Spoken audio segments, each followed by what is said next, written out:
Muito bem, estamos agora na parte principal do Equilibrando as Contas. Agora a gente vai começar de vez a traçar o plano para você poder quitar as suas dívidas. Veja bem, eu estou falando do plano para acabar com as suas dívidas. Não é para dar um alívio, não é para dar uma folguinha. É para acabar com elas e mudar a sua vida financeira. Para isso, vão ser precisos sacrifícios. É preciso que você tenha consciência disso. Você vai ter que sacrificar, vai ter que cortar na carne algumas coisas. Mas tenha em mente duas coisas importantíssimas. Esse sacrifício não é para sempre, ele é pontual. Ele é só agora, ele vai ter um prazo determinado e vai servir só para resolver o seu problema agora. A recompensa que você vai ter em razão desse sacrifício, em razão de todo esse esforço, essa sim vai ser para sempre. Muito bem, para iniciar essa mudança, a primeira preparação que você precisa fazer é a preparação do seu espírito. Sim, você precisa estar ciente de que vai entrar numa fase de sacrifício, de privação. É evidente que não vou sugerir para parar de se alimentar para pagar as dívidas, mas me parece meio óbvio que a solução passa, necessariamente, por abandonar as idas a restaurantes e pedidos de comida por aplicativo. Vai ser a fase da marmita, sim.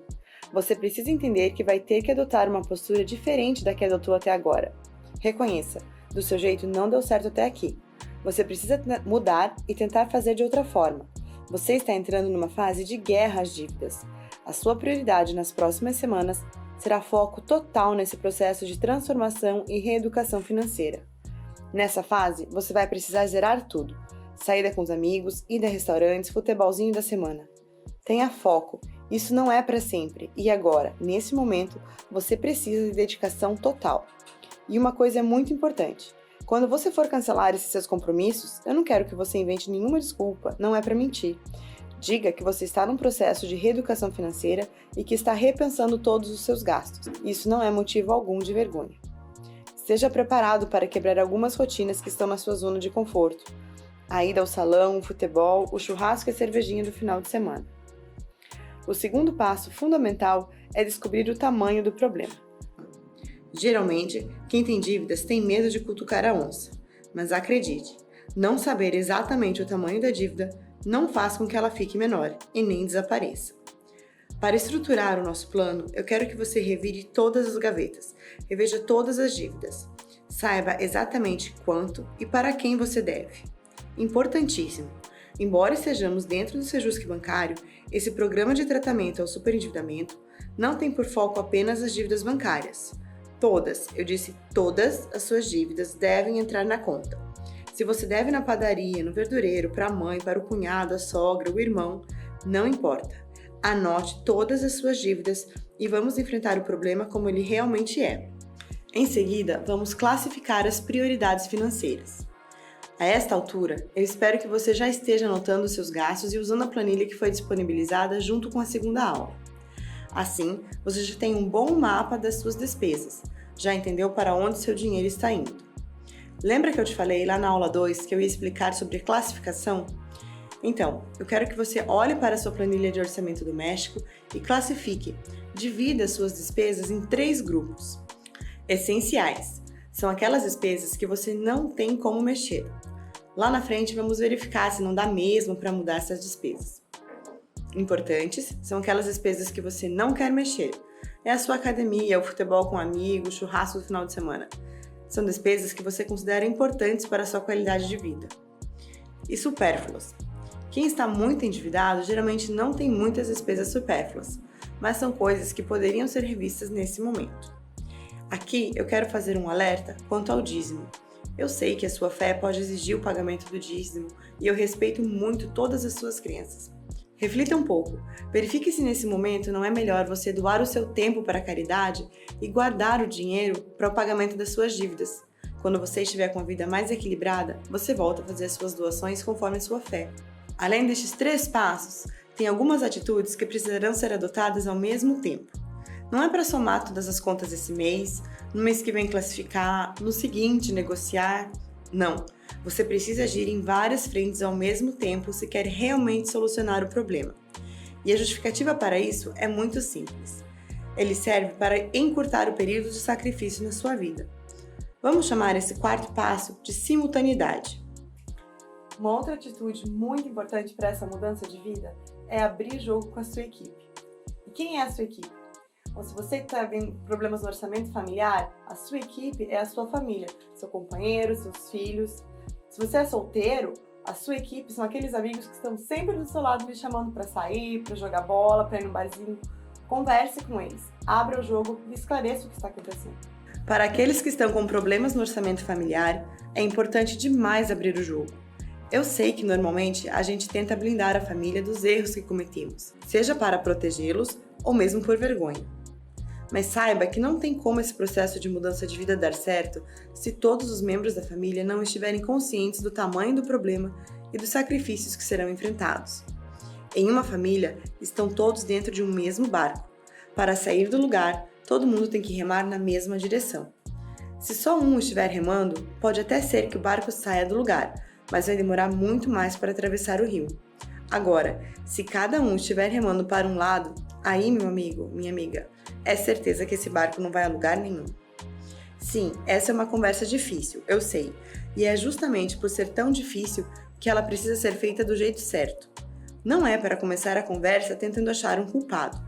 O jeito mais fácil é abrir o jogo mesmo, colocar todas as cartas à mesa e dizer: olha, a nossa situação é essa, esse é o tamanho do problema e vamos precisar resolver juntos. Se cada um fizer a sua parte, a gente vira o jogo e muda de vida. Tentem encarar como uma prova, uma competição em equipe.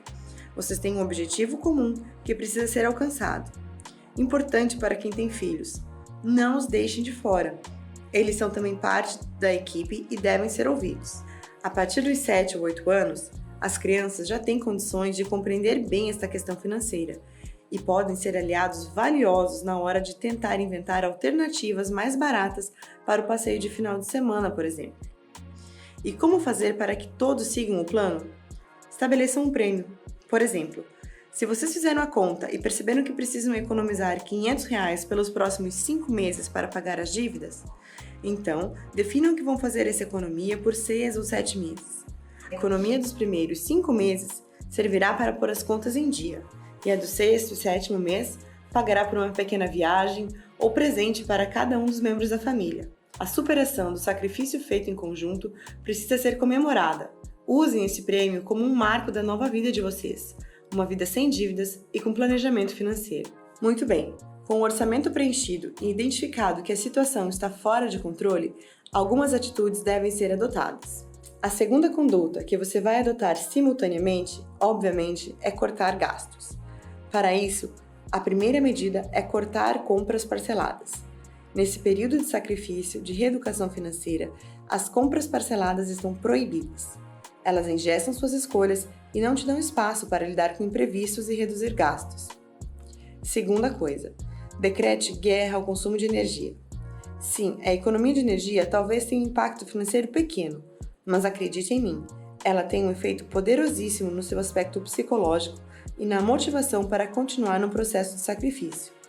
Quanto maior for a economia de energia que você conseguir, você vai ver que maior vai ser a motivação que você vai ter para continuar nesse processo. Tenha atenção às luzes acesas, televisões ligadas. Troque a novela por um livro. Ah, doutora, mas vou perder a novela? Vai, nesse mês e nos próximos 6 ou 7, o tempo que for necessário para você reequilibrar as suas contas.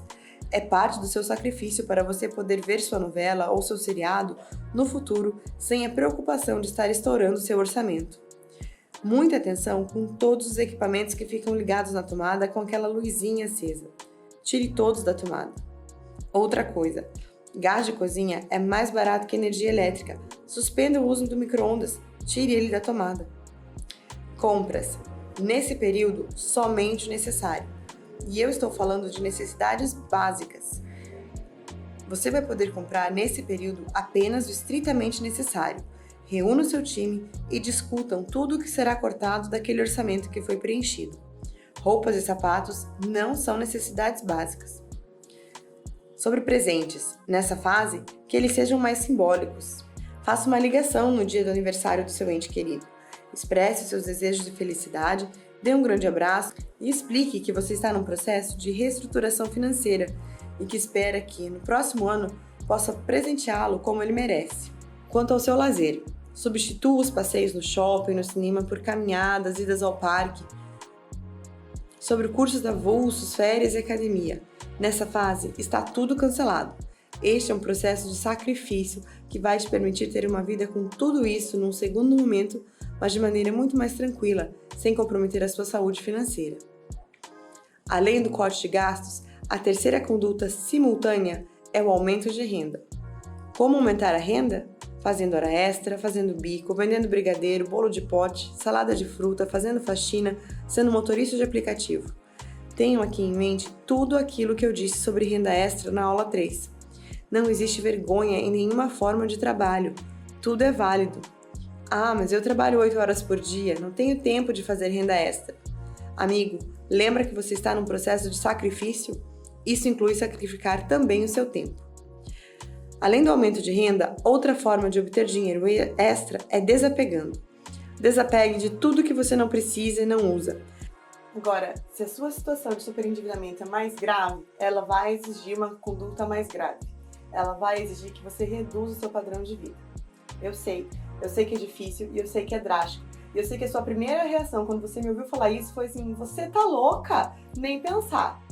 Calma, isso é normal. E as pessoas resistem a reduzir o seu padrão de vida por questões óbvias. Você escolheu o seu carro porque era o que melhor atendia às suas necessidades, o seu conforto, segurança da sua família. Você escolheu a sua casa porque você gosta daquele bairro, é próximo do seu trabalho. Isso é normal. Mas acredite em mim, que reduzindo o seu padrão de vida, você pode ter a redução de vários outros gastos. A redução de padrão de vida geralmente traz efeito cascata de reduzir outros custos. Se você mudar para uma outra moradia, talvez do mesmo tamanho, num outro bairro, um bairro mais simples, um pouco mais afastado do centro, você vai ver que a padaria é mais barata, o posto de gasolina é mais barato. Se você trocar o seu carro, você vai pagar menos seguro, provavelmente vai consumir menos combustível. Isso te traz uma redução de gastos muito grande. Tenha em mente esse efeito cascata, ele é muito importante.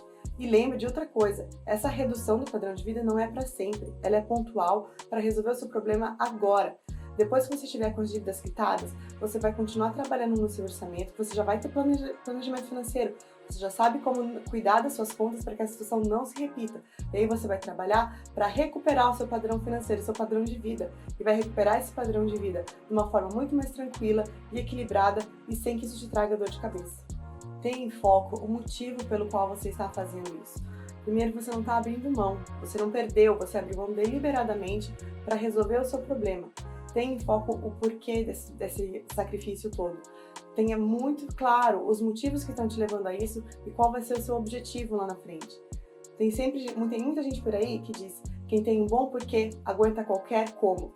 Tenha claro para você e para toda a sua família o porquê e qual vai ser a recompensa de todo esse sacrifício.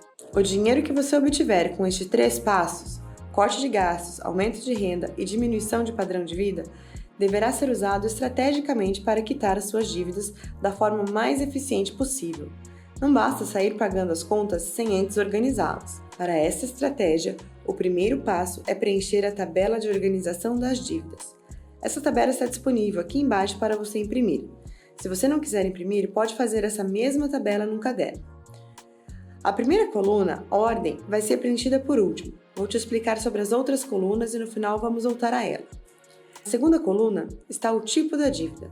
Aqui você vai escrever se é um empréstimo pessoal, financiamento de carro, financiamento imobiliário, crédito consignado, cheque especial, enfim. Importante, se você deve para algum amigo ou parente, ele também entra na lista de dívidas e o tipo dessa dívida é empréstimo. Na coluna credor, você vai colocar para quem você está devendo, com quem você precisa negociar para aquele pagamento. É muito importante que você identifique corretamente os credores, porque é a partir dessa lista que saberemos quem vai ter que ser chamado para a sua audiência. A próxima coluna é a da taxa de juros. Ah, doutora, mas eu não sei qual a taxa de juros. Para saber a taxa de juros, é só olhar o contrato que você assinou. Aqui está um modelo de contrato e como a informação da taxa de juros aparece. Para essa tabela, o que você vai informar é o custo efetivo total mensal. Você vai ver que esse custo é maior do que aquela taxa mensal que foi contratada. É ele que mostra quanto, de verdade, custa aquela sua dívida. Na coluna total de prestações, você vai colocar o número de prestações previstas, aquele que está no contrato. Foram 24, 60 meses? Se o empréstimo não tiver parcelas para pagamento, como é o caso do cheque especial ou rotativo do cartão de crédito, aí você vai deixar essa coluna em branco. Prestações a pagar são aquelas que ainda faltam pagar, mas não estão vencidas. Depois vem a coluna do valor das prestações. E atenção, se a prestação tiver sido corrigida, aumentou o valor desde que você assinou o contrato, o valor que você vai informar nessa tabela é o valor atual e não o contratado. Também aqui, quando estiver tratando das dívidas que não têm parcelamento, não precisa preencher. No campo Valor em Atraso, você deve informar o valor total que está atrasado, incluindo juros e demais encargos decorrentes da mora. Aqui é que vai entrar o saldo total do seu cheque especial e o valor total também do rotativo do cartão de crédito e daqueles empréstimos feitos com amigos e parentes. Na coluna Valor a Pagar, deve ser informado o valor que falta quitar daquele contrato. Basicamente, aqui deve ser informado o valor resultante da conta de multiplicação da coluna Prestações a Pagar e valor das prestações. De novo, se for uma dívida que não está parcelada, não informe nada neste campo. Por último, na coluna Total a Pagar, devem ser somadas as colunas Valores em Atraso e Valor a Pagar. Lá na última linha, no último campo da tabela, está o tamanho do seu problema, o verdadeiro tamanho da sua dívida. Agora que todas as outras colunas foram preenchidas, vamos voltar lá na primeira. Essa ordem é a classificação das suas dívidas por ordem de relevância. Vai definir qual delas precisa ser paga primeiro e vai anotar aqui nessa coluna. E qual o critério para saber qual a dívida deve ser paga primeiro? Aquela que tiver a maior taxa de juros, porque são as dívidas mais caras, que crescem mais rápido. Se duas dívidas tiverem taxas de juros iguais ou muito próximas, então o critério passa a ser aquela que tem o maior valor mensal de prestação. Essa vai ser a ordem de pagamento das dívidas. Primeiro, maior taxa de juros e segundo, maior valor mensal. É muito importante que você preencha essa tabela corretamente. Não deixa nenhum dos seus credores de fora. É importante também que você tenha atenção a uma coisa, você não é obrigado a usar o Sejusc para fazer essa negociação com seus credores. Se você quiser ir diretamente no seu banco ou para aquele amigo que você está devendo, você pode conversar diretamente com cada um deles. Mas nós estamos aqui para te ajudar. Se você resolver usar o Sejusc bancário e vir até nós para a realização dessa audiência, essa tabela com todas as suas dívidas vai ser enviada para todos os seus credores. Na audiência, todos eles estarão juntos e vão poder negociar melhor as suas dívidas. É importante que você saiba que essa tabela vai ser enviada e é o único dado que eles vão ter a mais sobre você. E a gente envia essa tabela para que eles saibam exatamente qual é a sua situação, quais são as suas dívidas. Isso permite que as negociações sejam mais efetivas e tragam propostas mais concretas e que te ajudem a realmente pagar as dívidas. No nosso próximo Equilibrando as Contas, eu vou te explicar certinho como vai ser a audiência e como você tem que se preparar para ela. Te espero lá!